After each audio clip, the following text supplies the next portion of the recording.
And what is going on here?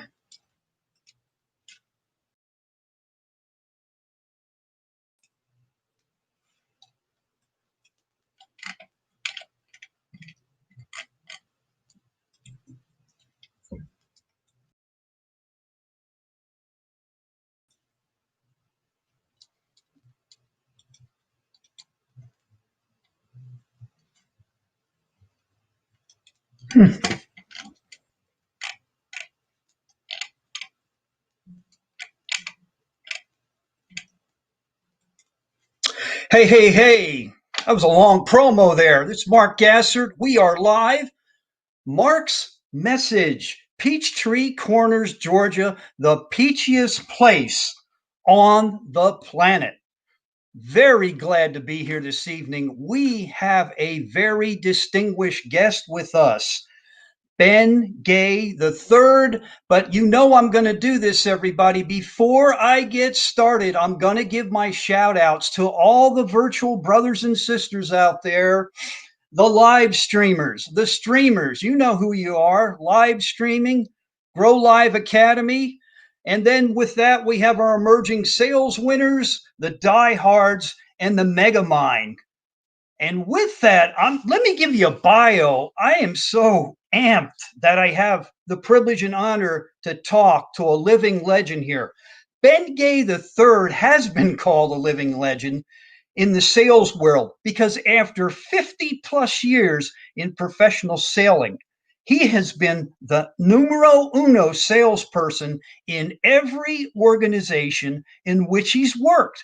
Now, listen to this. At the age of 25, he was the president of what was then the world's largest direct sales network marketing company, having been personally trained by fellow sales legends. Listen to these guys: J. Douglas Edwards, Dr. Napoleon Hill, Earl Nightingale. I always called him Earl the Pearl Nightingale, William Penn Patrick, Zig Ziglar, and many other sales giants. If you heard of them, I promise you, Ben Gay III knows about them. Now, one of the most popular and powerful sales trainers in the world, Ben now writes, publishes, produces the Closers. It's a series of books, audios, videos, newsletters, teletrainings, live seminars, and a series that's considered to be the foundation of professional selling. Ben was the founder and is the current executive director of the National Association of Professional Salespeople. Ben and his lovely wife, Gigi, live near Lake Tahoe and a little North Carolina town of Placerville, California, where the California Gold Rush began. Now, one of the things I'm going to do here before I bring him on, and I'm going to ask him a couple questions. Dr. Napoleon Hill, these are people he's worked with. Excuse the bio and intro. Earl Nightingale, Norman Vincent Peale. Here's one for you, and we're going to talk about this. Charlie Manson, infamous Manson family leader. Paul Meyer, Success Motivation Institute. And then we've got the Apollo 15, 16, 17 astronauts. I can't do anymore. I won't say anymore. I am going to bring him on live. Here he is, Ben Hill, Ben Gay the third. And Ben, welcome to Mark's Message. We are so honored to have you here this evening. Well, thank you, Mark. My honor, and a joy to talk to a homeboy. I'm from Atlanta, and your area wasn't incorporated when I lived there. I don't think. I know No, where it you was are. not. Yeah, I know where you are, and I thought that's a town now. Wow. Yeah, I think the only thing out here, Ben, might have been the Atlanta golf course or something out this way, and that's Yeah. about it. Yeah. So you have to tell me this, and then I'm going to get into some specifics. How did you hook up with Charlie Manson? I mean, well, how did that happen? Well, fortunately, it happened when I was a grown man, not when I was 19, or else he might have gotten me. If I was wandering around San Francisco looking for my meaning in life, it's entirely possible he would have gotten me. He was a fascinating guy. The way I met him, I taught a class at San Quentin State Prison for 5 years called People Builders. Object of the game was how to get out of prison faster and stay out of prison. The recidivism rate when I got to San Quentin was 67% of all the people who were let loose were back in custody in 2 years. With People Builders graduates, it was a 12-week course, but a lot of people just went through it over and over and over again, depending on how long their sentence was. With People Builders graduates, our recidivism rate was less than 5%. So we took it Wow. from 67% to less than 5. So every evening, Friday evening at about 6 o'clock, I wandered into the prison, and 6 o'clock Saturday morning, after a 12-hour seminar nonstop, I would leave. And as it turned out, I was coming and going right next door to the Adjustment Center. The Adjustment Center is sort of junior college for death row. If you didn't make it to death row, you might be in the Adjustment Center if you have behavioral problems. So one day, and need adjusting. One day, our sponsor, the guy who got things done for me, Lieutenant Terry Wooster, came up to me as I was coming in. He said, "I got an inmate who wants to meet you." And I said, "Well, tell him to come to class. Anybody, unless you're on death row, could come to Right. class." And he said, "Well, this one can't." I had forgotten. People from death row couldn't come, nor could you come from the Adjustment Center. And I said, "Oh, well, who is it?" And he said, "Well, he's watching us right now, because from his cell on the 5th tier, he looks out a window across the way, across the catwalk, the gun rail, and he sees the front door of this. It was the Jewish chapel where I held these meetings by coincidence." And he said, "I guarantee he's watching right now." I said, "Okay, who is it?" And he said, "Charlie Manson." And I said, "Wow, why would he want to meet me?" And he said, "Well, he sees you come and go every Friday night and every Saturday morning for several years now, and you're always greeted by a bunch of inmates hugging you and shaking your hand and patting you on the back. And he finds that fascinating." I said, "Well, how do I meet him?" He said, "Well, you have to go up to his cell." I said, "Not a problem." So we set up a meeting. It turned into uh, 3 meetings of Wow. 9 hours each. I think it was. I may have the hours wrong, but 3 separate meetings. No, it was 3 meetings of 3 hours each, a total of 9 hours locked in his cell with him.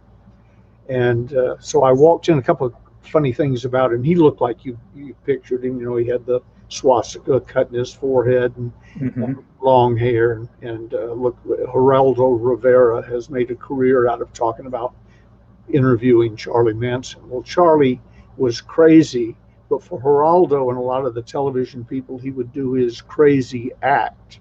He was Ah, he was crazy, but he was right, he was right, crazy in a different way.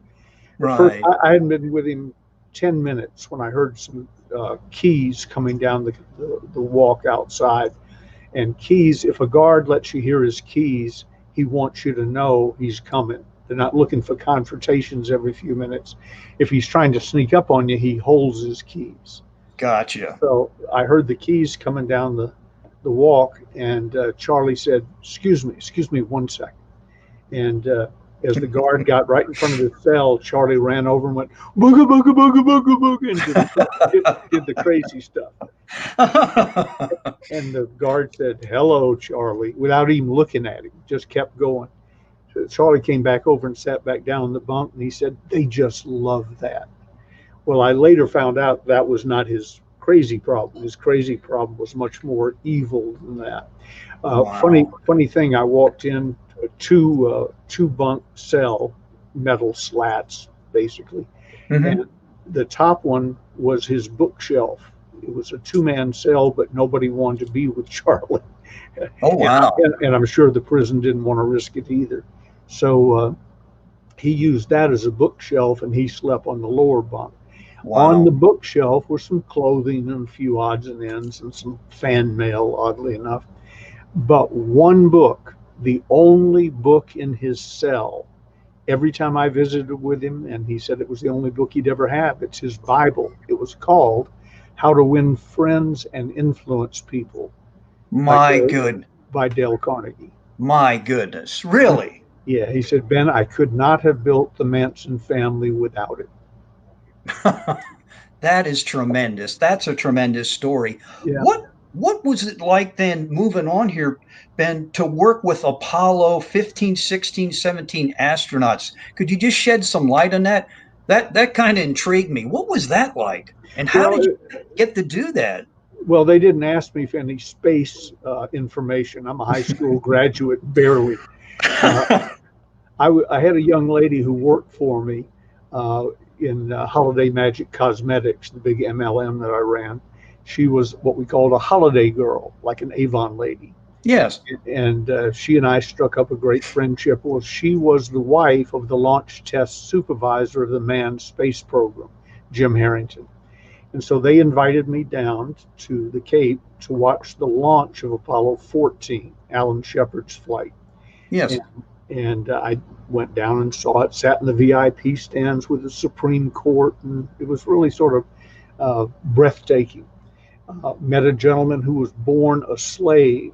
Charlie Smith sat right in front of me in the VIP stands, born a slave, brought here on a sailing ship and sold on the docks of Charleston, South Carolina.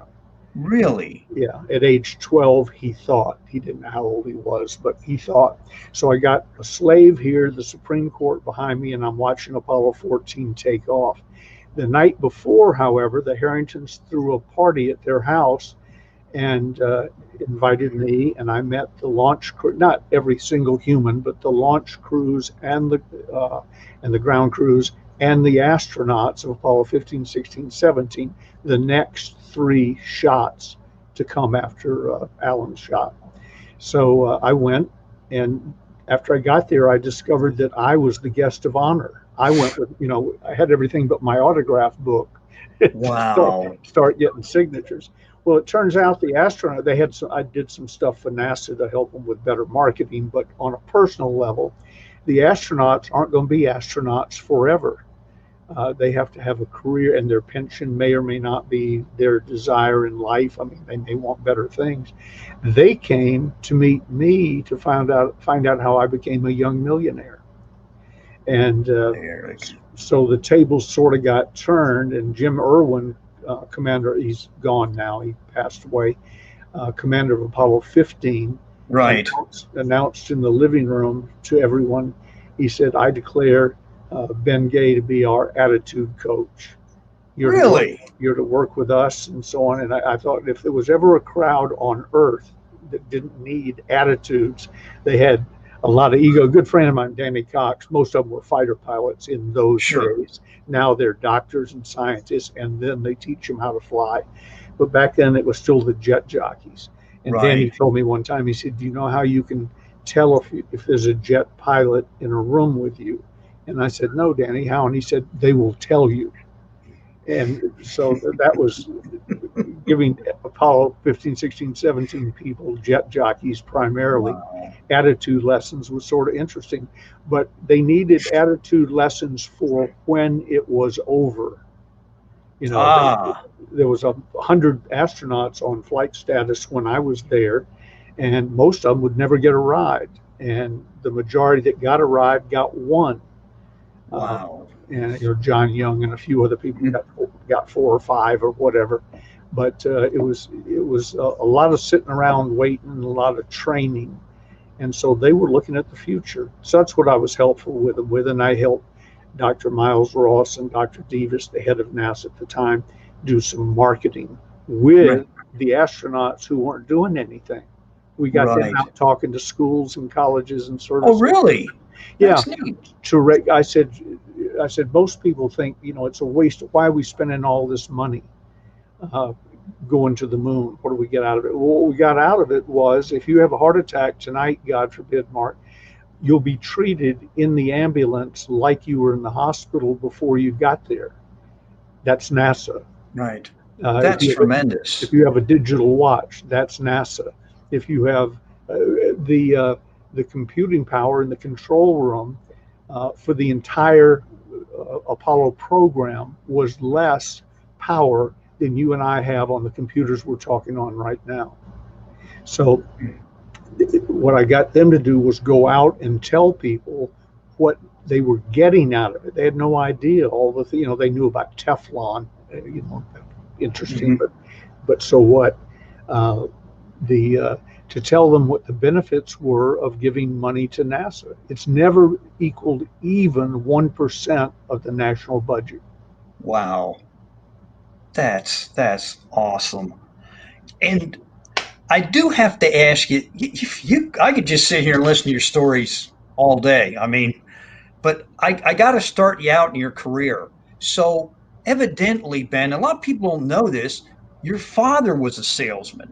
Yep. And he had a group of people, and please forgive me when I call this the traveling sales ensemble, but you had the privilege and honor. Now, guys, I don't know if you're aware of this. Some of the people that Ben had a privilege and honor to work alongside of, like J. Douglas Edwards, Fred Herman, Earl Nightingale, Zig. And then he mentions here that James Rucker was like a master closer, a really good friend of his. But when you watched your father go through his craft and you saw how he could persuade people in one way or another, is that what caught your eye, or what was it that made you jump into sales, Ben? Well, my father was a salesman, and he prepared me for working with those people. Okay. And the way he did it, among other things, was a good example. But all my aunts and uncles, everybody in our immediate family and most of our close friends were salespeople, and therefore owned their own businesses. And I was raised 2 blocks out the front gate of East Lake Country Club, now called East Lake Golf Club, at 75 East Lake Drive. I've played that. Yeah, it's a great. Then you have been on my father's grave. You know the island hole, number 6? Yes. Where you either on the green or in the water. Really? He was cremated and sprinkled. Oh, wow. And then he said, make sure it's not a windy day, because he had hundreds of golf balls in the water around the hole 6. He said, make sure it's not a windy day, sprinkle me thoroughly around the green, and then pour me in the cup. But he said, don't let a single speck of my ashes get in the lake. So wow. I took that pledge, and we did. So the other day they had the Players Championship. When they got to the island hole, I teared up, because that's Dad's resting place. Sure. But there, if you were the head of Coca-Cola or Home Depot or Kroger or Colonial or Big Apple back in those days and so on, all of the heads that were either based in Atlanta or the national organization had regional offices in Atlanta, they were all members of the club. Right. So as a young man, I was allowed to go into the men's grill, where I really wasn't supposed to be, because they had drinks and everything. And the only rule was never say a word unless asked, and then answer with a yes or a no if at all possible. And he said, under those terms, you can come to my classroom. And so I sat quietly at the end of hundreds of tables in East Lake's main grill and upstairs in the Crystal Ballroom and so on, and listened to the movers and shakers of American business. Wow. Talk. And I learned and absorbed. And what they really did, Jim Newman, my friend who owned Pace Seminars, he coined the term comfort zone. What they did was, between Mom, Dad, my aunts and uncles, who were all successful, and then my experience at East Lake, they set my comfort zone very high. I was used to the good life. But my father kept telling me, I'm not leaving you a dime. I'm exposing you. I'm educating you. I'll pay for all the education as far as you want to go, as far as you can go, which turned out not to be very far. Saved him a lot of money. I agreed to that.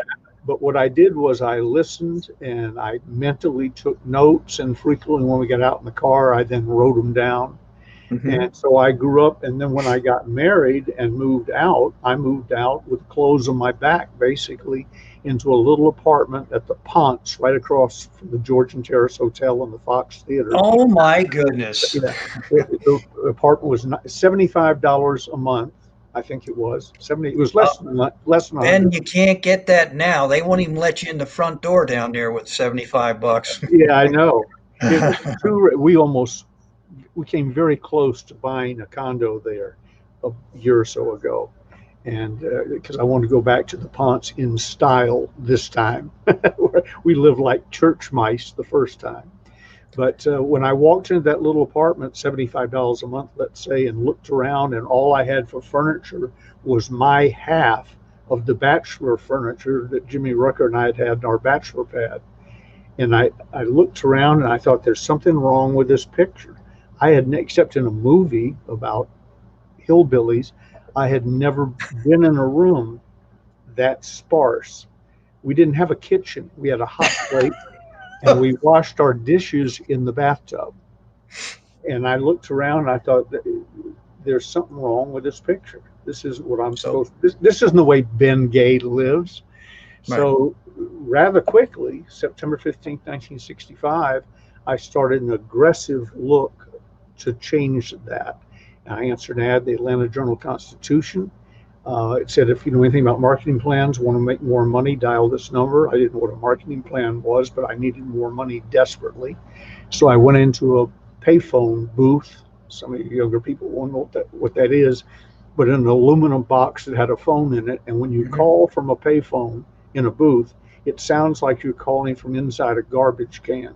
Yes. So I quickly got on the phone with the guy who ran the ad, and I began interviewing him. Hello, this is Ben Gay with Brown Gay Food Brokerage. I saw your ad, and Mhm. to see if he was qualified to work with me. And just a few minutes into the conversation, he said, uh, "Mr. Gay, I'm not the man standing in a phone booth answering want ads. Where are you?"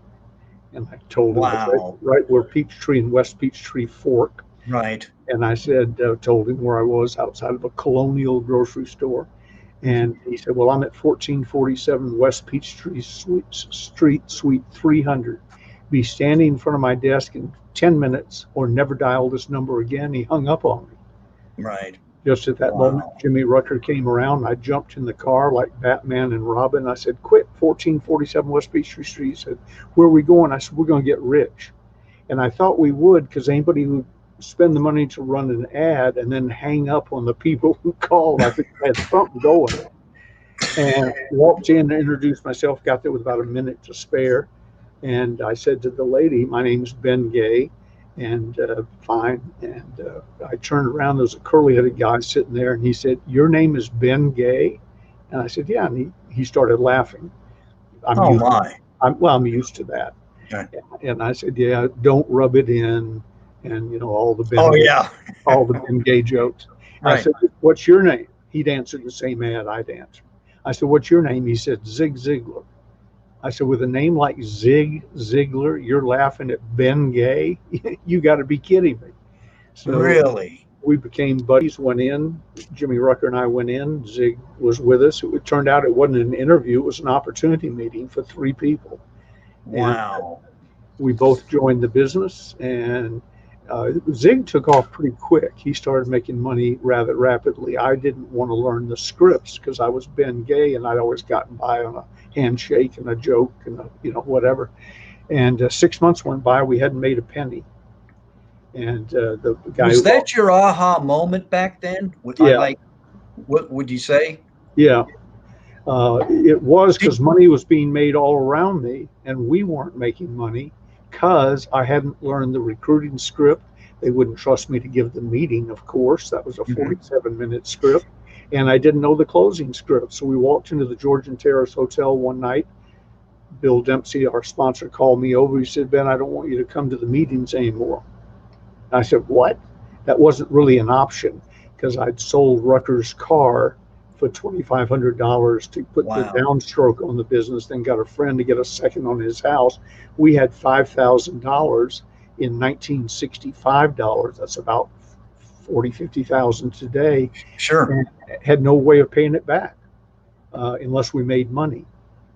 So I said, well, that's not an option. What I have to do, he said, you got to memorize those scripts I gave you the first day. He gave me 3 things that day: scripts to memorize, an old scratched up copy of The Strangest Secret by Earl Nightingale, Earl Nightingale. and an old beat up copy of Think and Grow Rich by Dr. Napoleon Hill. So I went and learned the scripts, started bringing people to the meetings, started making money. In the last 6 months, zero the first 6 months, last 6 months, we made $101,000 or $111,000, something like that. Part-time, I still work for my father. So in today's money, that's almost $1 million in 6 months part-time. And at that point, my father, August 22nd, called me in the office and he said, you're waiting for me to die so you can inherit the business. A, I have a partner. B, he doesn't like you. So that's not going to happen. And you're doing very well. His bookkeeper was doing my books. He says, so I guess he ratted me out. He said, you're doing very well. So he said, is Rucker out in the lobby? And I said, yeah. And he said, get him in here. So I said, Jimmy. And he comes in and he said, it's today's birthday, Ben's birthday. Be at the house, 7 o'clock, birthday dinner. You both know that. Rucker said, yeah. And he said, I want to give Ben his birthday present today. And since you two are never out of sight of each other, I want to give you yours too. And Jimmy said, oh, that'd be great. What is it? He said, you're both fired. Oh, wow. And he terminated our relationship because I didn't have the nerve to. Right. And off we went. And I won a national sales contest, beat Zig and thousands of other distributors. I won the mystery prize, didn't know what it was. Zig won second prize, I believe, a Rolls Royce. Then somebody won a Lincoln Continental, somebody else won a Thunderbird, and then it went down to steak knives. And kind of like Glenn Gary there, the steak knives. Yeah. So I was flown to California, met William Penpatrick, and I said, well, what's the mystery prize? And he said, ask me in a couple of days. And so I was around the office for a few days and in meetings with him, and he saw me speaking a little bit. And so then I asked him again, I said, I'm going home. What's the mystery prize? He said, you're going to be president of the company. Wow. And I said, my God, why was that a mystery prize? He said, because if somebody won it who I didn't like, I would have changed the prize. Wow. Maybe you too would have had a Rolls Royce or something.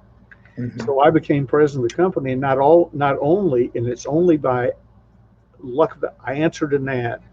250,000 other people could answer that same ad. 2 of us did, Zig and me and Jimmy Rucker, in the whole Atlanta area. 2 of us answered the ad. We went down, listened to the thing, scraped together the money, got in the business. So, and then won a national sales contest. So there's a lot of effort, but on the other hand, what if it hadn't been a mystery prize? What if it had been something else?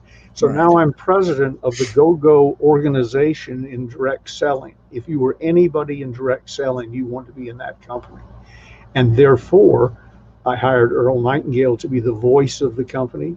Dr. Napoleon Hill was hired to be my personal mentor, paid $50,000 to drop by whenever he felt like it. And we talked on the phone. So all those people that were idols of mine, J. Douglas Edwards, now work for me. The day I met Dr. Napoleon Hill, he was 84 and I was 25. Biologically, he could have been my great-grandfather. Right. And but he took me under his wing and taught me everything he wanted to know, that I want to know. So here I have a question from Eric Bam, says, is Ben an early riser, and how much does he read? How much do I read? Yes. He wants to know if you're an early riser. Yes. Well, like I don't know what early is. I wake up naturally. I haven't used an alarm clock in years, unless I have a 3 o'clock in the morning webinar to do because it oversees hours or something like that. For that, I'll turn on the alarm. But I wake up at 5-ish, sometimes a little sooner, sometimes a little later, never later than 5:15.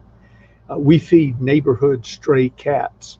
And if I'm asleep later than 5:30, the lead cat walks in the bedroom through the doggy door, walks in the bedroom and wakes me up. So I don't have a whole lot of choice. And then I go to sleep at a reasonable hour, 10:30, watch the news, that type of thing. As far as reading, I read constantly. It's almost a mental illness. I have And 5. Ben, I'm going to interrupt you. That's what I found. People like you on your caliber, and they all read. I mean, I could go Yep, through eons of people. They read, and read some more. yep, absolutely. I have 5 reading stacks. People, what book are you reading now? Well, I have probably 50 books in those 5 stacks. I'm working on the top one, and I have bookmarks in every one. So when I sit down, if it's in the bathroom or lie down in the bed, when I pick up the book, I don't have to wonder where I was. There's the Mhm. bookmark, little slash of ink, the paragraph that I'm supposed to read next. So I don't waste any time. And I have a reading stack here at this desk. I have a reading stack on my real desk, which is about 10 feet from here. I have a reading stack in my briefcase for the car. I have one in my personal bathroom, the one Gigi lets me use. It's a Use. half bathroom. She has the big Well, bathroom, yeah. and then one beside the bed. So if I'm not talking to you or talking to Gigi or actively involved in watching something maybe on television, I'm reading always. And I have to ask you this, Ben, and I'll share some of these other questions. And guys, feel free to ask a question or two. But you talked about like you read and how has sales changed from when you started to now? Because everybody is, and I'm not knocking what you and I are doing is tremendous. We're virtual, we're live streaming. I always kiddingly say this is like the Jetsons. This is like a telephone. We can see one another, that cartoon. Or as Mark Rodriguez says, live streaming is public speaking on steroids. And these are all good tools. Do you not agree? But with all that, don't you think you have to incorporate these things in your sales tool belt? Use them today because it's needed? Or how do you feel? Okay, You'll be left out of the picture. right. Gigi and I frequently talk. Her dad was about the same age as my dad. They're both long gone. Mhm. But if they walked into our office now and saw me talking to you on a screen, or Right. when they died, they had a screen in the house. It was a black and white television Yes. in 3 channels, and they didn't come on until 5 o'clock in the afternoon. And at midnight, they sang the Bluebird of Paradise, and the stations went dead. Dead. If Dad walked in here right now, he'd say, "What is that? What are you couldn't unload it on him all at once. He would probably be put in an asylum somewhere. Cell phones, why is your shirt pocket ringing? Well, Dad, that's a cell phone, and it's a call from Europe, Right. where he had to call the long distance operator to get her to make the call if he was calling Massachusetts from Atlanta. Right. So all those are, but to answer your basic question, what's changed? Nothing, except the sheepdogs are faster. You can round them up faster now than you used to be able to. I was making, back to day-to-day business before I came to California for the company, I was making $44,000 a month average at the end. Mhm. And that was calling people or talking to them in a restaurant or whatever and inviting them to a meeting, then to make sure they showed up, get in the car from East Lake and drive to Sandy Springs to some of you guys Wow. won't know what Mark and I are talking about, but he knows. Yeah. A ways across town to, Yes. to be met by them in a bathrobe because they forgot, which is the reason I got there early so they'd have time to change, load them in the car, take them down to an opportunity meeting, go through the rigmarole of the meeting and all the scripts and all, sign them up if you could. And I got most of mine to sign up, and then drive them back home if some came in their own cars, but the good ones I picked up just to make sure. And doing that, I was making $44,000 a month. Adjust that for inflation, friends. That's $440,000 a month now in today's business. Wow. Now, if I had had the tools that you and I now take for granted, and I don't use them as well as I should because I just don't, my mind doesn't work that way. I use Facebook, LinkedIn, the internet, Zoom or whatever one we're on now, and so on, and the cell phone, of course. If I'd had all those tools in 1965, Yes. you would now be talking to me in my castle, from which I would be the benevolent dictator of the world. Yes. I can't believe the power people have Right. today. It's amazing, is it not, Oh, what you can do? I mean, absolutely amazing. this COVID's kind of opened up opportunities, and people always say, like, you go through adversity, and then here's this opportunity, and I'm doing things I never thought, like this. I never thought I'd be doing this, because Sure. I always use this thing here, Yeah. you know, and Mine had, I'm 10 or 15 years older than you are. Mine had a rotary. yeah, oh yes, Stuck your finger in you and know, dial it. Is but Eric Graham one of your people? yeah, and Oh, Eric has a question. He says, the "I'd answer is love to yes. get 15 minutes with you. Would you give me 15 minutes with my son, Nicholas Burns? He Yes. just graduated from college and started his career." Yeah. So what would you tell him? Well, I'll spend personal time with him because the Sun line is the one that got me, Eric. If you'd said you, I'd say, yeah, I have a coaching program and it's $200 an hour and so on. But with the Sun involved, yeah, I'll be happy to. So shoot me an email, BFG3, that's a numeral, BFG3 at directcon.net. That's con, C-O-N, directcon.net. Shoot me an email, remind me of your question, and we'll set up a time. Be happy to, as long as your son's on the phone. Hey, Eric, is that okay? Was that pretty cool?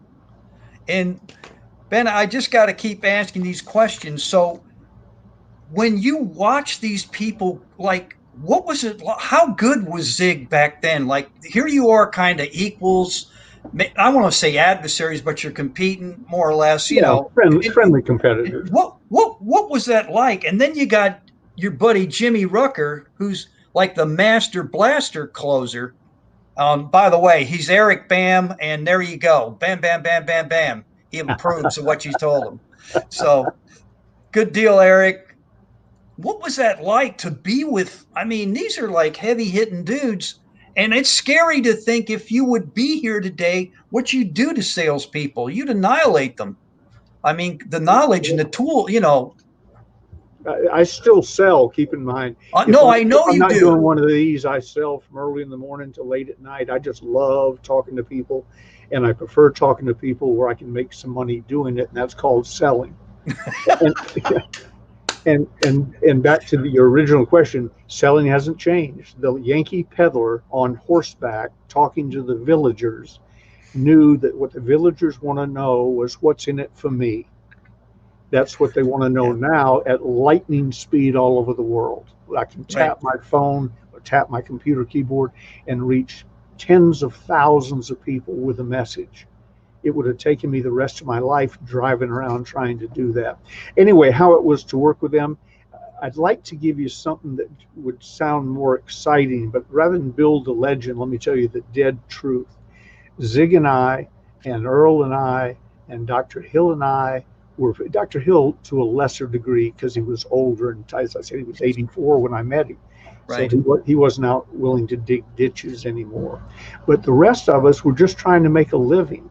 I was up in front of a group not too long ago, Tony Rubaleski's group, and there was Tony at a back table signing his book, and over here was somebody. And I sort of teared up because when I started, at that table would have been Earl Nightingale signing records, and over here would be Dr. Hill signing his books. We were just trying. I talk about when they all used to come up to the house, and there'd be 3 or 4 now legends. He's Staying giving at you a compliment, not to interrupt you. Mega Ben. There's a Mega Mind group. He's calling you Mega Ben. All right, So thank you, that, Eric. feel honored that he's doing that. Somebody called me a goat the other day, and I didn't know it was greatest of all time. I thought it was an insult involving a barn animal. Right. Bob Greatest of all time. You are the Yeah, greatest of all time. Hey, did you know Bob Proctor? Do you he know worked. him? He worked for me. He was a Holiday Magic distributor, based in Canada, and Wow. so, and I don't say things like that to play, can you top this? But if you're the head of the biggest company on earth in that field, and you're the president of it, I used to love to say, people say, do you really know Zig Ziglar? If he was in earshot, I'd say, yes, he works for me. Or Zig was 18 years older than I was. Right, right. He was in the Navy the day I was born. Really? But he hadn't had a big hit until September 15th, 1965. So that's when we got rolling. And I just happened to be fortunate enough to be there with him. So I learned a lot from him. I carried that stupid pump handle of his into numerous meetings. That biscuits, fleas, and pump handles were the keys of his 3 talks. And the pump was, you got to keep pumping. And if you don't prime the pump. Prime the pump. Yeah. And so in the early days, I was a kid to him, and he was the star, and I wasn't. And so he'd say, would you mind grabbing the pump? And I hauled that stupid pump in and out of hotels all over the southeastern United States until finally, when I beat him in the contest and became his boss, I called him one day and I said, Zig, you're carrying your own pump from now on. And he laughed and he said, okay, I got it.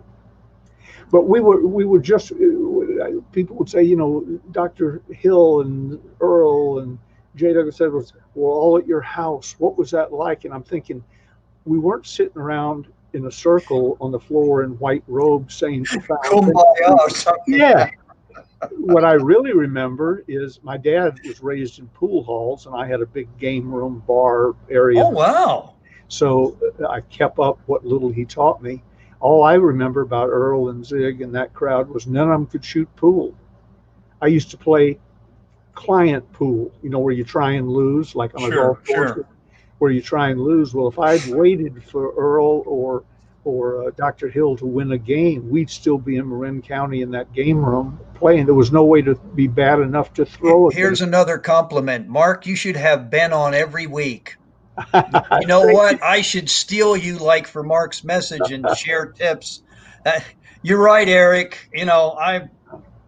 We can't do you enough justice. I mean this. There's so much.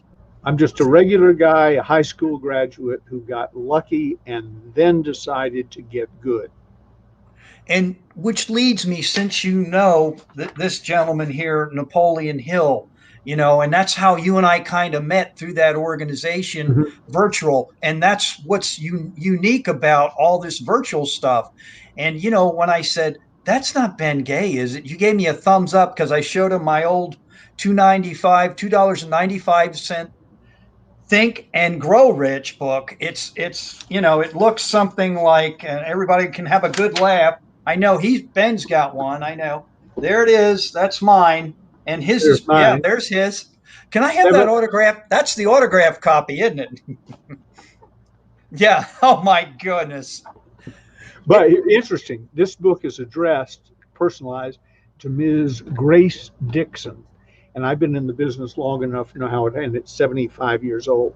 I've been in the business long enough to know what happened. Grace Dixon went to some place, a bookstore, a seminar, a speech where Dr. Hill was speaking. She listened to his talk. I wasn't there. I'm just telling you, I know how it works. Chicken Wing Ranch. He's asking you because he's involved in the pizza business. Yeah, ranch on chicken wings, blue cheese on everything else. Oh, my. So Grace Dixon went to the thing, I promise you. She stood in line, had him sign her book, and it was going to change her life, I'm sure. And then she took it home. A friend of mine bought this and gave it to me a couple of years ago. Right. Here's the front, bright red, right? 70 years old, bright red. Right. Here's the back, bright red. Right. Here's the spine, bleached out. You know why? Because she took it home, put it in her bookcase, and there it sat for 70 years with the sun coming through the window. Right. And when I opened it, Sandra Nomer, a dear friend of mine, gave it to me. When I opened it, suddenly I realized, that's not my reading copy. I realized it had never been opened. The only time any part of it had been opened was when Dr. Hill opened the cover to sign the fly page. Other than that, that book is pristine and 70 plus years old. And Ben, I got to ask you this. When he wrote that book, did he even imagine it would be what it is today? No, no, Was he, and I know he went through some hardships too, he did. like financially, Yep, right? We all yep. struggle, we all go through things. I had my hiccup 11 years ago, when we went through all that, recession, whatever you want to call it, and everybody Obama. goes through these things. Um, but he even has some issues. I don't want to say bad, but like, how was his relationship with family and all that? I mean, did that affect that as well, or? Yeah, not good. And he was rock hard with me about it. One day I'd just come from somewhere and we had Lear jets and Gulfstreams and so on. And so, busy, busy, busy. And I had sycophants running around behind me, picking up tabs and everything. I was just full of myself. And Dr. Hill said to me, out of the blue, I was filling out a calendar or something. Mhm. He said, what about your family? And I said, well, I fit them into the nooks and crannies. Proudly, I said that. Oh, wow. And he said, oh, we found the problem. He said, here's what I'm going to train you how to do. You plan your personal life, your family life, and then you fit the business into the nooks and crannies. I was bemoaning the fact one day that I didn't have enough time. He said, take Fridays off. I said, Was that another aha moment for you yeah, personally? yeah. And I Did said, you think on it? Did it make? it took me a while to get into it, but we follow that today. There's 4 times a year, Gigi and I usually go over to the coast, the Northern California coast, for a long weekend, which is sometimes a week. And I write that in my handy dandy desk planner that Dr. Hill taught me how to use, the black stuff I've done.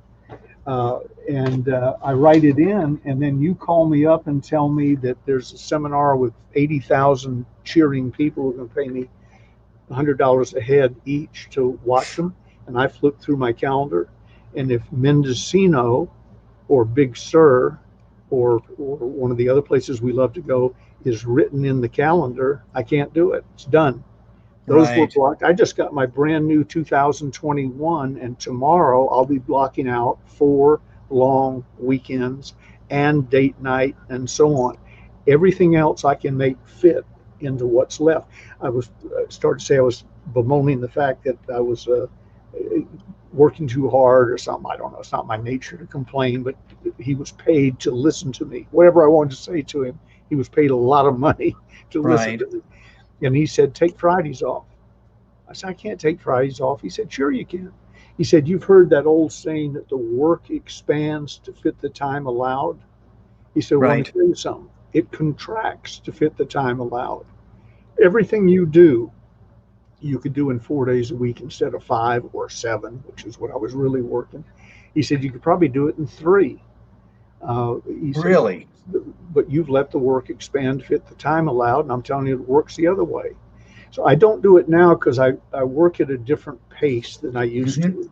But for years, Gigi and I took Fridays off, and then we discovered that Wednesdays was more fun because you work.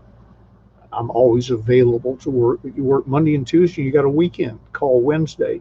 Then you work Thursday, Friday, then you got another 2-day weekend, and so on. It just Gotcha. broke up the week and made it seem easier. But the same amount of work got done. But as far as Dr. Hill, yes, he had family problems, which he readily admitted. He'd had financial problems. Small world thing. I bought a business called the Personnel Institute from a guy named Morris Pickus. He was an old, grumpy man, way past his prime, which is the reason he sold the business. And one day in casual conversation, this was after I left Holly Magic, he said, uh, I understand that you worked with Dr. Hill. And I said, yeah, from 67 to 70 till he died. And he said, I'm responsible for Dr. Hill. And I said, how was that? I thought, now I'm going to hear the deranged thoughts of an old man. Morris Pickus called on Clem Stone at Combined Insurance one day. And back then, gracious people brought a gift for the person they were going to call on. Hey Ben, you I have just another picked fan up here says profound a copy truths. of Think and Grow Rich. which Morris interestingly had not read. He just heard good things about it. Right. Gave it to Clem Stone. Clem Stone read it and thought it was the greatest thing ever, pulled Hill out of obscurity and short of money. Wow. I don't know how to say that. Hill was broke. And Yeah. Think and Grow Rich had its little run, but it was over, and we didn't have Amazon and things to keep things Sure. alive. So it was gone. Clem Stone loved it and insisted that he had roughly 300,000 people working for him at any given time. They all had to read it. That sold 300,000 books immediately and probably would turn over 100,000 new books a year for that whole time. And I still wondered if that was a true story. So one day, Clem Stone worked at a seminar, not for me, but with me. And I said, I'm going to ask you a question. I said, does the name Morris Pickett ring a bell? And he said, yeah, it rings a bell. And I said, and he said, you worked with Napoleon Hill. And I said, yeah. And he said, well, the reason you worked with Dr. Hill was I saved Dr. Hill, and the way I saved Dr. Hill was Morris Pickett gave me the book. And he said, Ben, you just revealed that you haven't read all of my books. And I said, well, I honestly haven't, nor did I claim to have. Right. Read, and I forget which one it was, but one of Clem Stone's books. Was it like Success Through a Positive Mental Attitude? When a business consultant named Morris Pickett handed him a copy of Think and Grow Rich. So my point is, the circle is a little tighter than it might seem. He worked for me when he was 84, but he gave Clem Stone the book years before that, which brought him back to life. Wow. And family problems, the reason he was on me all the time, and he'd stay at the house, and I was on my P's and Q's when he was there, because you didn't. I'm not inclined to raise my voice to anybody, but you didn't raise your voice to my wife at the time. She's now passed away. And when your kids were talking to you, you got down on one knee and you stared them in the eye. And I said, did you treat your family this way? And he said, no, I wish I had. And you will. Wow. Hey, Eric says, sounds like Gigi's out of your league when she was saying about you take trips. He's messing with you. I can't hear you. He said, sounds like Gigi cannot is out of. Eric, you're right. Gigi is out of my league. I married above myself. Somehow we've lost sound. Oh, we have? Okay. All right. Can everybody else out there hear me? Now I can. Okay. Now I can. JR, thank you very much. That's nice of you. I just want to share these with you. And Bob, JR, by the way, in that picture, looks like many pictures of Earl Nightingale. Oh, wow. How about that, JR? At a certain age. That reminds me very much of Earl. That's cool. And so, we're coming up to an hour. We're getting there. I mean, but I'm going to keep going because I know if you guys have other questions, feel free. But so all these people that you've met, Ben, and some you've mentored, some you've helped. Like the thing I want to talk about here is Dr. Hill. How did you first hook up with him? How did you meet? I mean, what attracted you to him? And, were you looking for a mentor, or how did it happen? I was, like most things in my life, I was minding my own business when lightning struck. Dr. Hill was in our office in San Rafael, California. I didn't know he was there. And I can't say that he was the most important thing in my life yet. Sure. He was just somebody I'd heard of, and I'd never met him. But he was in the office to give William Penn Patrick an award and present him with a signed copy of a book he'd written, in which he said that William Penn Patrick was one of the 5 greatest Americans currently living. So that's the reason he was in the building. And sometime privately, I'll tell you how that award came about, but that's another story. So I'm sitting in my office, minding my own business, and I repeat, didn't know he was in the building. And my door, knocked, was the secret knock from Bill. Martha Conley, Marty didn't buzz me and ask if so-and-so could come in. Uh, there was 2 knocks on the door open. That meant without me looking up, uh, it was Bill Patrick. Wow. He didn't have to be buzzed in. So I looked up, I said, hi. And there was this little old man standing next to him. And so I stood up. I'm a Southern gentleman, walked around, and I said, hi, my name's Ben Gay, and put out my hand. And Bill Patrick said, like I was crazy, he said, Ben, this is Dr. Napoleon Hill. Well, I'd only seen Hill. Remember those old photographs with a high collar? Collars? Yeah, where it looked like he just escaped.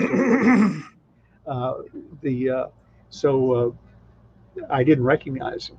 So I said, oh, well, Dr. Hill, what an honor to meet you. I have your book. Everyone always said that to him. And I have your book. And JR said thank you for the compliment. Yeah, thank you. Well, it is. And you got to see Earl from certain angles. That looks just like Earl when he was in his 40s, 50s. While you're talking about the past, here's one to think about. And these are great stories. Who would you say are current up and comers in the sales industry? Now, you know so many people out there, Ben. There's got to be people that you've seen that say, hey, these guys got it going on. These women have it going on. If I named one, then I would offend 200 other close friends. So I'm not going to do that. Okay. But I can tell you how you can find them. They're the #1 salesperson in their company. You know, that's who it is. And then maybe they're starting to gravitate towards the stage a little bit. The way I got started in public speaking was I started making more money than anybody else. And I keep saying Jimmy Rucker and I. But we started making more money than anybody else, and we had a Saturday morning sales meeting.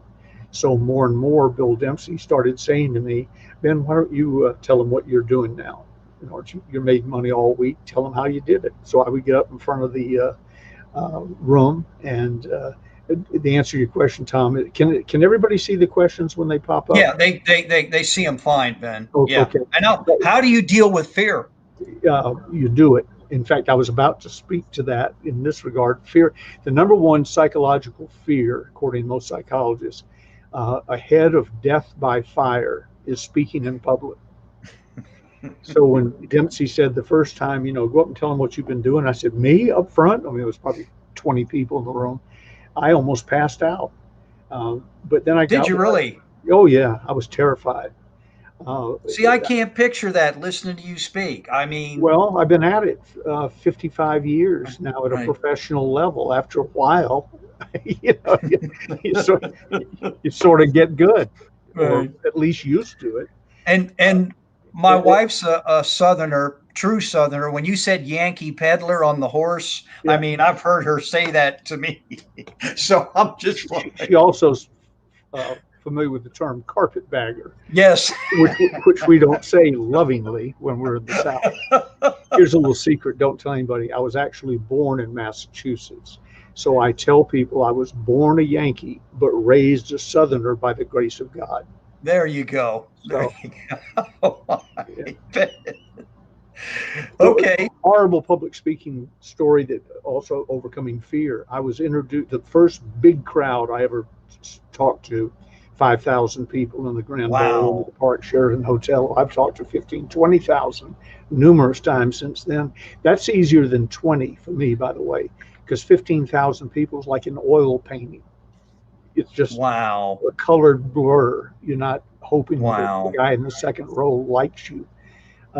So for me, it's easier. But anyway, first big group I ever spoke to, Park Sheraton Hotel, Grand Ballroom, 5,000 people. And the dean of Hollywood makeup artists, who was our vice president in charge of beauty and fashion, Ern Westmore, of the famous Westmore family of Hollywood.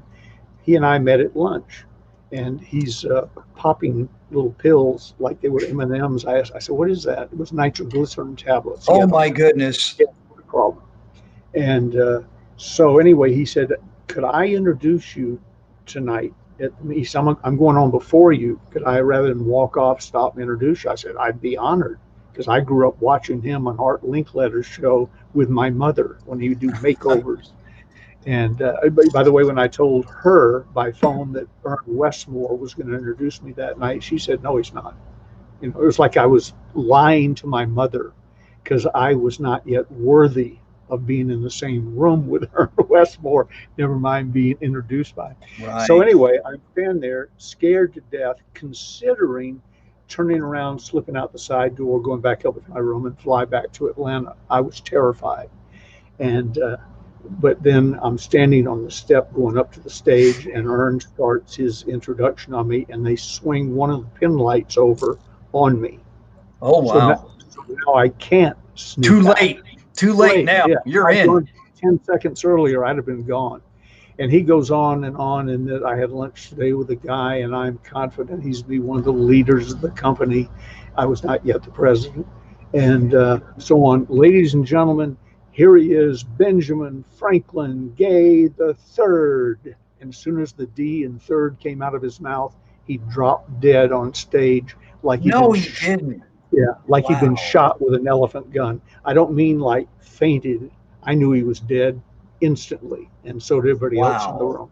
So we, call, is there a doctor in the house? All that stuff you do.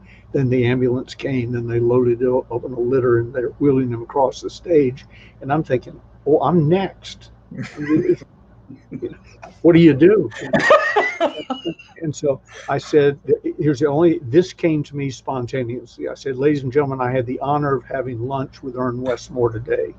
And he told me, I asked him because of his heart problems. I said, if you had to go, how would you like to go? He said, on stage, talking to ladies about beauty and fashion. And I said, he just had his wish. Let's give him one last standing ovation. They almost tore the hotel down. Out in the lobby, Really? they heard cheering and everything. Then they settled down. The doors with the stretcher, went boom, boom, boom. And now it's back to me again. And I thought, okay, what do you do? And then I remembered the script that Bill Dempsey made me learn, the 47-minute opportunity meeting script. And I said, ladies and gentlemen, my name is Ben Gay. I'm a general distributor with Holiday Magic. It's my special pleasure to welcome you to tonight's meeting. And went right into my 47-minute scripted Script? presentation, showed the film, ran about 15 minutes. It said, turn to the person who brought you here, ask them how you can get started. And then the lights came back up. We had about 5,000 people in the room, 2,500 roughly would have been prospects. Our closing rate would have been normally 30, 40% of them with a check for $5,000, $50,000 in today's money. That night, Wow. we got 70% sign up. So I learned two lessons that night. Scripting really was important. It saved me. And B, if you can find a famous person who's willing to introduce you and die on stage, you can drive your closing rate through the ceiling. Oh, my goodness. Man. So here we got a question from Eric. In your prime, and I've got some questions, so you got to answer these questions. In your prime, what were you insecure about? A, I'm in my prime. And B, I always had a fear that I didn't deserve, still do to a certain degree, that I didn't deserve to be where I was. I remember I had a huge conference table set, I don't know, 10 or 15 people, and my chair was in the middle across from the entrance door, and that was my desk. And I looked across the desk to that door to which Bill Patrick brought Dr. Hill for our first meeting and told me he'd hired him to be my mentor. And so I remember, I've experienced it numerous times in my life, but I remember clearly looking across that desk at that door, thinking, is it going to fly open one day and Bill Patrick, William Penn Patrick, is going to be standing there saying, hey, I checked your resume and your qualifications and so on. I don't know why the heck you're here. In fact, you're out of here. I've had that feeling. I'm a high school graduate. I went to Right. college. I was elected president of my freshman class. Unfortunately, I was never sworn in because the inauguration must have been a month after the election, and I dropped out of college after 3 weeks.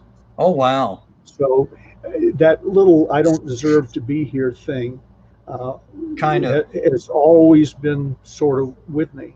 Now I do deserve to be here. I've written 24 books. I've Yes. held 5,000 paid appearances. I've talked live to 2.5 million people. I made 100,000 face-to-face sales presentations, have an 86% closing ratio, and that leads, and I'm resilient because if you have an 86% closing rate over Right. 100,000 presentations, that means 14,000 people heard the fabulous Ben Gay presentation and said no, and I kept going. So I've learned to overcome rejection. I've discovered that what you fear will come upon you, so attack it with a vengeance. But to this day, I have a little gnawing thing in me of what in the world are you doing here? Really? Now, Really? Wow. Hey, intellectually, I know the answer to that. Emotionally, and that's the way I took that question, I see it. emotionally, it's still there. Well, here's another one. Now, this is I know JR. He said starting over after a long, he says boring life sentence starting with retirement.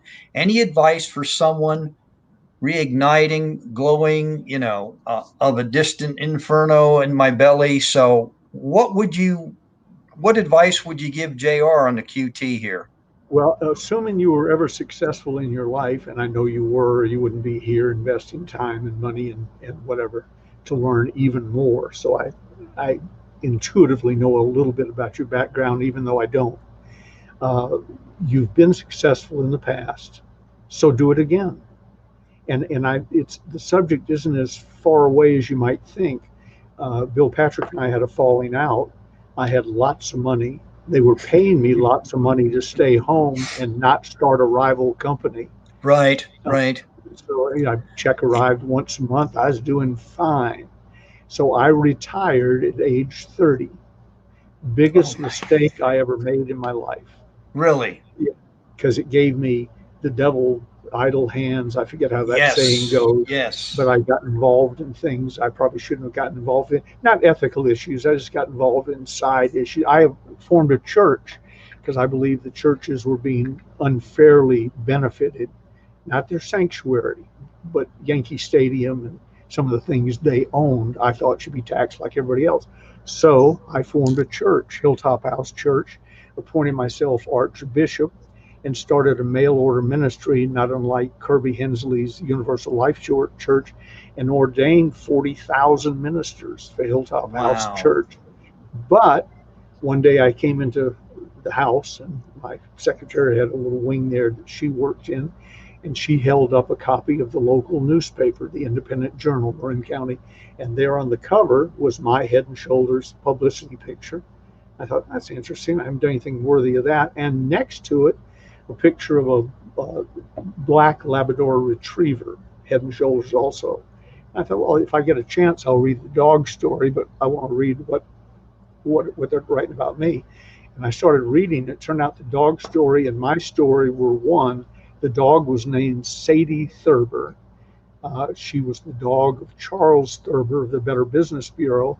And because our ordination program apparently wasn't as tight as it should be, we had ordained Sadie Thurber as a minister. And Wow. ABC News came out to the house and they were very gracious. And it was a funny human interest story. But I didn't think about it. I gave the interview and I thought, okay, that's done. I forgot it was national news. So my It, aunts and uncles in Massachusetts, my mother in Atlanta, etc., the phone started ringing. I had to call Marty in to help me take the phone calls. mhm, What mhm. have you done? Now, my mother, a good Catholic, said Archbishop Gay. Well, well, that was brought on by Oh retiring my at 30. goodness. That Oh, that was it. I had oh too much time. my. The good news is that's how I found time to go to San Quentin, donate my time for 5 years, where I made Okay. a lot of good came of it. But none of that would have happened if I kept my nose down and had done something. So retirement, unless it's a medical thing, for me is not one of the options in life. Been there, done that, not going to do it again. I'm So 78 now, and I can't wait to get up tomorrow morning and hit it again. And that's a great point, Ben, because some people say, well, Mark, why do you do this live stream thing? Or why are you doing this? And I'm just share something with you. I'm not going to mention names. They know who they are. Well, you should like, isn't it time for you to retire yet? And I'm like, well, just because you decided to retire doesn't mean I have to retire, I don't want to retire. I want to keep going. And you George Burns, motivate me. George Burns, the old comedian, as Right. he neared 100, he was asked, "Are you ever going to retire?" And he said, "To what?" Right. All he does is walk on stage with a cigar and say Right. funny things. He said, he would be saying funny things at the Friars Club to his Right. buddies, so you might as well stand at the front of the room and get paid for it. Right. And Eric says, will you be on same day next week? So they love you. Bless you. That's up to Yeah. you. Oh man, you know what? We're gonna have you come back. There's just not enough time with all your stories and everything you got going on. And then here we got somebody else here. Not that. JR says, me too. This done it twice, Ben. These folks I hang out with daily are feeding my drive every day. So thankful for all of them. Yeah. And he's talking about like there are groups out there that we all plug into to get motivated, like emerging sales winners. Um, Ken Walls' Grow Live Academy. I know you know Ken. Ken is the consummate giver. And Ken teased me one time. I'll share a story when I got involved in this. He said, Mark, professionals, and you can relate to this, have coaches, amateurs don't. That always stuck in my Yeah. brain. Whenever I think I'm doing well, my younger son one time came home from college and said, Dad, you work too hard. I said, I'm not even scratching the surface compared to a Yeah. lot of people. There are people that are just blowing the doors off things. And like I look at you and I'm like, man, I just hope I can get half as good as you, when I reach that age. I mean, and it's such an honor to have a person your caliber here. I mean, I Bless could you. listen to you all day. I mean it because you've Gigi been in the does. trenches and and it's hard sometimes when you got to listen to some people and think they know and they don't know. And I'm like, my goodness, you know, Have you did ever I? talked to somebody about what they know about something, and they're 60 seconds in, and you happen to know something about that subject, and you Right. know they don't know anything? Dr. Hill used to have a little trick. He would say, they say, Dr. Hill, I read Think and Grow Rich, changed my life. Well, what part changed your life the most? And rather quickly, they didn't know because they hadn't read the book. They were like Grace Dixon. They stood in line, got the book signed, never read it. I was Read walking it. through the house one day in Marin, and my wife at the time, Marcia was her name, wonderful woman, had left a copy of Think and Grow Rich on the coffee table. It was the first time Dr. Bill had spent the And night and there. Eric says, I'm in my prime. Ben Gay, boom. You know, yeah. True. So, yeah, I I, thought I'd, that hate, was a I'd, great hate, answer. I'd hate to be the dummy I was at age 20 again. This Yes. is, I don't do backflips anymore, but that's okay. I didn't like doing them anyway. Uh, but anyway, I said, oh look, Dr. Hill. I was embarrassed because it was such an obvious plant. I said, look, Dr. Hill, a copy of Think and Grow Rich, that we always leave on our coffee table. And I said, Kind of how like does? the Bible on your, your Yeah, nightstand. exactly. Yeah, I have a living Bible right here. I have a guest come into the office. I always put it out where they can see it because I like them to know. I hope they don't open it. It actually is actually marked up quite a bit, but it's not worn out like it ought to be. But I said, Dr. Hill, how does it feel to have written one of the best-selling books of all time? They used to say it was second only to the Bible. I don't know if that was true then or now, but that's what they used to say. And he said, best-selling, least read. Yes. So, Yes. there you go. And with that said, that's a book. Every time my book's highlighted, it's nasty looking, but I learn something every time I pick it up. I mean, and I like to read from it. I don't read from it every day. I'm not going to sit here and tell you a story, but when I do read, there's some things they'll say, "Wow, I forgot about this," and it's always great. There were It says things in here, there that Dr. Hill forgot about. I asked him one day about, I don't know, sex transmutation or whatever the word is, something that I thought was a little obscure and weird. And I said, Dr. Hill, explain this to me. And he flipped through a couple of pages and he said, Ben, when you start writing books, I didn't know I was going to, but it turned out I did. He said, when you start writing books, you're going to find out that sometimes you just have to fill up pages. In other words, he was admitting that on that obscure part, he forgot what he meant. That wasn't the issue. The issue was come early, stay late, work on weekends, have integrity, focus, take action. right, right. That's, so, when you were going through working for these companies, how did you get to be the number one guy? I mean, was it something that you mentally said, "Hey, I want to be the guy," or did you just go through your process day by day and it happened that way because you Yeah, had the work ethic? And I mean, yeah. was it a preconceived idea, Ben, or you just said, "Hey, I'm going to give it everything I got and let it rip"? It was a contest with me, uh, Yeah. doing better than I had done the day before, the week before, the month before. Two quick stories. My father and I were at the National Food Brokerage Convention.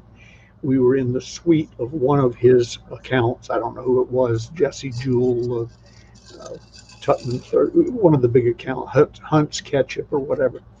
And they said, Mr. Gay, talking to him, not me. He said, Mr. Gay, we're having a new contest, and if you do this, you'll get. Remember when color televisions they had those consoles? Half Yes. of it was a record player, and the other Yeah. half was the thing. They were having a contest, and if he did so many cases, dollars, or whatever, they were going to award him the television. I guess everybody could get it. I don't know, but they were telling him. So, Right. what are your goals? And he said, first of all, pardon my French, but I won't tell you exactly what he said. That's He okay. said, he said, first of all, you can take that television and stick it up your ass. He said, I sell all I can of your product every day, 5 days a week, and sometimes on weekends. And I'm not doing it to get a television set. So put the television set where the sun doesn't shine and Good for him. tell me what promotions we have and so on. A few days after we got home to Atlanta, the delivery truck pulled up with a television set. The contest hadn't even started. They were just saying, here's your television set. Thank you very much. Now, back to me. Did I set out to win a contest? Never. Did I set out to be number one? Never. I just do the best I can. On the night the contest at Holiday Magic, year-long contest ended and I won it, on that night, I was holding an opportunity meeting somewhere, Jackson, Mississippi or someplace, selling all I could. Jimmy Rucker was with me. We were selling all we could. And Zig, attuned to contests, I guess, he was older, been in more of them than I had, was having a victory party in Columbia, South Carolina. The difference between me beating him and not beating him was the volume I did that night. And so the victory party that he was having to celebrate, I don't know why he'd be excited about winning a mystery prize anyway. But anyway, it cost him the presidency of the company. Wow. And that was the difference. But understand, I didn't know I was in first, second, or third. I knew I did well. I would have been surprised if I hadn't been in the top 10. But I didn't think I was number one and didn't care because I remembered what my father told him to do with the television set. My. Well, I don't know what else to ask you right now because you have told so many great stories. I guess I do have one question for you. How did Dr. Hill treat you? I mean, did you guys get along right away, or was it a learned or grown mutual respect amongst one another as he got older in life? Well, he was near the end when I met him. He was 84 Right. and he died less than 3 years later. Right. So the first couple of meetings, I sort of thought, oh, great, I'm babysitting an old friend of Bill Patrick's, not Okay. realizing Bill Patrick had hired him because he felt that as a young man, as he said later to me, he said, Ben, my office was at the front of the building. His was 100 yards away at the back of the building. He said, I know there are times when you don't want to take that long walk and tell me you're afraid or you don't know what to do or you don't have the experience for the situation you're in. I understand that because you're afraid I'll fire you. I understand that. So I've hired Dr. Hill. You may tell him anything, anything at all. It will never get back to me. So Oh, let wow. loose, let loose. Then if you or him and you want to come talk to me about something sometime, fine. But you may use him as a true, we didn't use the term coach back then, but as a true Right. mentor and a senior advisor. And I tested that. We don't have time for me to tell you the story now, but ask me sometime in the future. I tested that theory because I knew Wow. something that would drive Bill Patrick crazy if he thought I was doing it. It involved a coup that some other people had tried on him before I got there. Right. So I told Dr. Hill that a group of us were thinking about going to Bill and demanding a big percentage of the company, or else we'd leave and take all the distributors with us, and so and so. Dr. Hill advised me against it. In the meantime, I'd written a letter to Bill saying, Bill, I told Dr. to test our program. I'm telling Dr. Hill that we're Right. planning a coup, da da da da da. It's not true. I'm just testing the theory. Then I had the letter witnessed, sealed. That was witnessed with a wax seal and put in Wow. his secretary's desk, Marion McGinnis. And I said, Marion, if he ever explodes and announces he's going to kill me or fire me, then and only then I want you to get this letter out. And I waited a week or two. I knew it was going to happen any minute. And then I waited 2 or 3 years. And to the best of my knowledge, I left the company. When the business went out of business and Marion's desk was hauled out the front door, I'm confident that letter was still in the top drawer because Dr. Hill did not violate it. And had Wow. he, I would have heard it from to the front of the building, from the back of the building. So that's the way it was. And then I challenged him at our very first lunch, and he somehow was able to work into the conversation. Whatever the mind a man can conceive and believe, it can Right. achieve. I Chief. said, unless he's crazy. And I remember he had a fork with salad on it right up to his mouth. And apparently Dr. Hill wasn't used to being challenged. And he put the fork down. He said, what? I said, unless he's crazy. I hear people all the time in seminars who are going to do this and this. They conceived it, they believe it, but they're crazy. I'm going to make $1 million by Saturday. No, you're not. Unless you're already in that position. Right. Bill Gates might Yep. by Yep. accident, but you and I aren't going to make an extra $1 million by Saturday Right. through positive thinking. Not going to happen. So we started round and round about that. And then in the beginning, I said, Dr. Hill, so-and-so, he said, call me Nappy. And I said, I'm very sorry, I can't. He said, why? I said, well, you're from Columbia, South Carolina. You know what a Southern gentleman is. 25-year-olds don't say nappy to 84-year-olds. And you're Dr. Hill. So I would construct entire conversations so that I didn't have to say his name at all. Because if I said Dr. Hill, he'd say Nappy, call me Nappy. Uh, Gotcha. so we did a little of the, two strange dogs in the yard circling around, deciding if they're going to like each other. I thought he was an annoyance in my life. I really didn't need an old man hanging out in my office. And he probably thought, why have I been stuck with him? The answer is $50,000. I tell people, Rodney Dangerfield, the old comedian, used to say Sure. that his family had to hang a pork chop around his neck so the dog would play with him.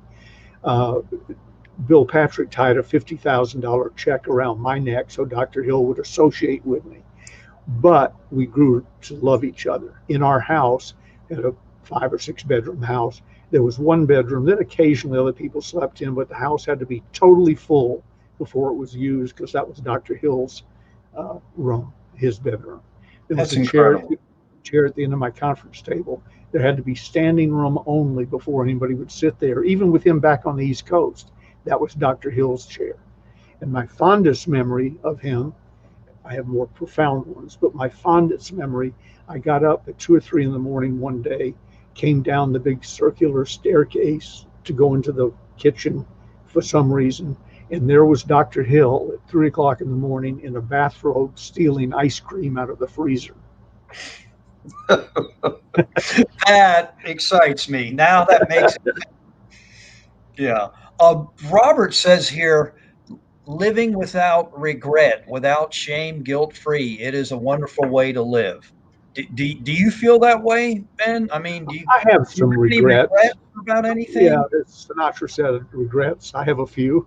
Right. Well, I've got a few, usually based on my quick tongue. I've sometimes said things I really think now before I fire away, or ask permission, like I did when I told you what my father said to Hunt's Foods, or whoever it was.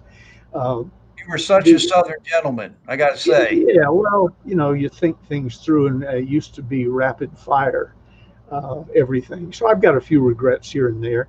I have some things I should be ashamed of, but I'm a struggling Christian. I've asked Jesus every morning and every night to forgive all my sins from day one to the end of that day. So he's probably getting tired of forgiving the old ones. I don't know, but I cover them all every time. So the shame is pretty much gone. And then Doug Edwards taught me, when you have a built-in objection, bring it up first and brag about it. Some of the things that I probably shouldn't be terribly proud of, I've turned into funny stories. Yes. An example would be being Archbishop of Hilltop House Church. My wife, Judy, to this day cringes every time I start down that road to tell that story. But I've made it a funny story. Yes. Well, Ben, I'm going to cut this short. Not that I want to, but let me ask you, while I have all these people, there's a lot of people on here throwing questions at us and saying things. And there's one guy I meant to mention, and if I can find it here, he said the all-in. Yeah, Joe Ingram said, he said, that's called the all-in close. Whenever I hear these closes, I think of Zig's book. So with that, before we do, did he have all these closes then when he was a young man going through his spiels? Well, And to a degree. I'll tell you a secret about Zig. Jimmy Rucker was probably a better closer than I was in our partnership. I was the front man, the Right. song and dance guy. Okay. I can only see the three of you like working on somebody. Yeah, well, Zig had a partner, Mel Lanius, and he was the killer closer in that group. All right. Zig was more of a show business act. Yes. He's just funnier than the devil and good natured and etc. Most of my memories of Zig aren't closing sales. It's being Zig. Right. And being funny and making me laugh and so on. He told me about this book. He said, Ben, The Closers Part 1, this sold over 10 million copies. Yes. He told me one day, he said, Ben, I wish I'd written that book, but I didn't know enough to do it. And frankly, I don't have the nerve. Closers Part 1 is a little rough and tumble in that it tells you about selling the way it really is, not the way we wish it was. Right.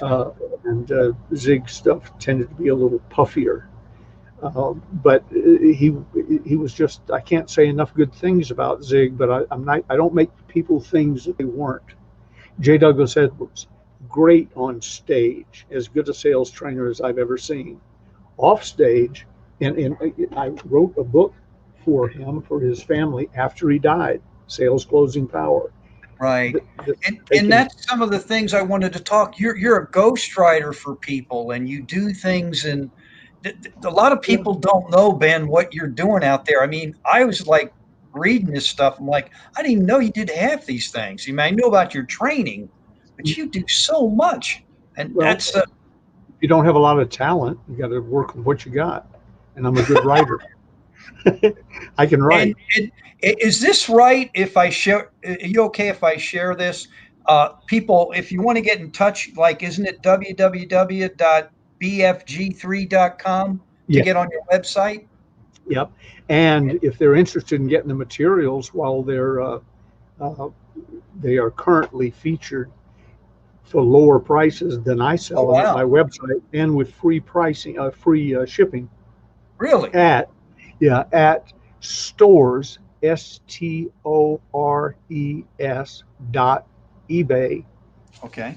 dot com / Ronzoni Books. And I'll tell you why it's that, but RONZONE Books, BOOKS. And people say, how can Ronzoni Books sell them for less than you do? Well, here's the answer. I have to pay the printer to print books. Ronzoni is Gigi's maiden name. And so Ronzoni Books is her little scam.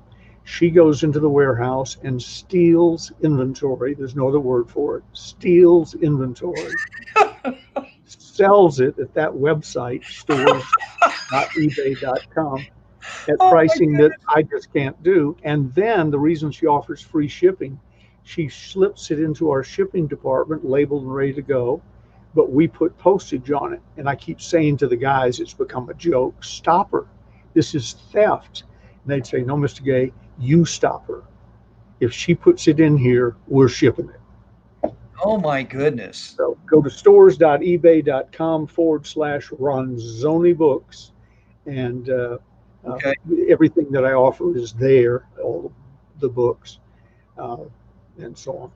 We'll have to check that out. Ben, I would love for you to come back. And I got to ask you this. You know, you've encouraged me and inspired me. I remember when I first started doing these lives, and I was horrible. I'll be the first one to tell you. And I think I shared a message with you. I don't know if you remember this. I said, yeah, my son's like saying, hey, Dad, you can do this. I know you're trying to develop your brand. Keep going, man. It's going to happen. My oldest son said, hey, Dad, I saw one of your lives. He said, I know what you're doing. I said, what am I doing? He says, trying to get your brand out there, aren't you? He winked at me. He's going to be an accountant. He's working at one of them big three accounting firms. Whoa. Yeah, yeah, yeah. He's making a few pennies to start out as a young guy, 23. And I said, well, thank you. And he said, no, you're getting better. Keep at it, man. And I was like, okay, whatever. What's he want? Does he want money? Does he?